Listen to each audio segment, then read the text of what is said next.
I said. Are you? I say I am the hunter. Okay, Hunter. Here's the blow for your cartoon show.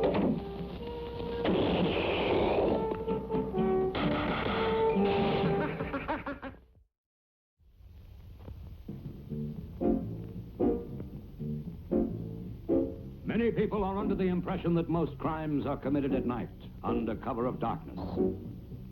This is not necessarily so. Not long ago, a startling series of crimes shocked the sports world, and each crime was committed in broad daylight. It all began one sunny day at Tree-Covered Hills Tennis Club during the big tennis match. Champion Oswald Smash went back for a high one, and a hand reached out from the crowd, grabbed the racket, and disappeared. That was the first in a series of daring daylight robberies that baffled the country and upset the entire tennis world.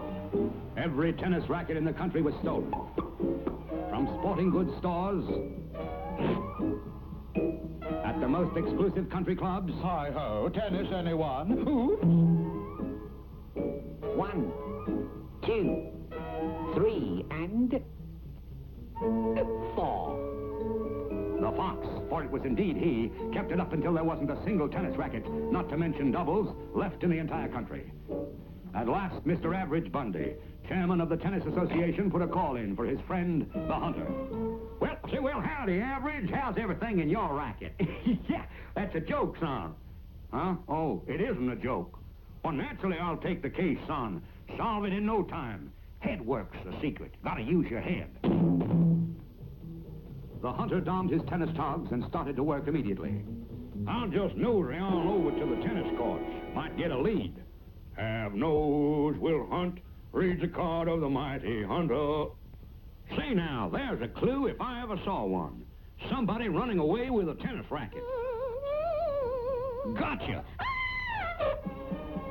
The Hunter, weary from his ordeal, stopped for a rest and overheard a most interesting conversation. Sure, everybody knows it. Boss Tweedle controls all the rackets in the city. That was all the Hunter needed.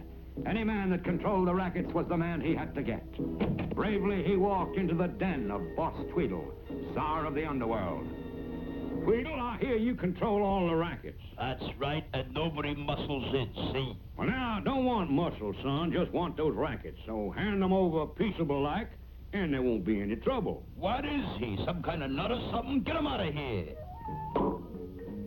Take him over the border and dump him in the Canadian woods. He'll never get back. And so a few hours later, according to my precise calculations, I'm somewhere north of the Mason-Dixon line in the territory of the Royal Canadian Mounties. and so the intrepid hunter struck off through the trackless wilds in search of a Mountie outpost.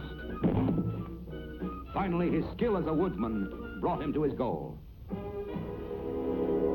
My grannies, I never did see so many redcoats. Son, what's going on here? Trader Tom's big snowshoe sale. However, the snowshoes looked very much like tennis rackets, and Trader Tom looked like... All right, men, step right up and get your snowshoes. Genuine imported snowshoes in the very latest modern design. Direct from the U.S. of A. And at the unheard price of $9.99. Get several pairs to go with your uniform. Remember, you won't get your man if you haven't got your snowshoes. Step right up.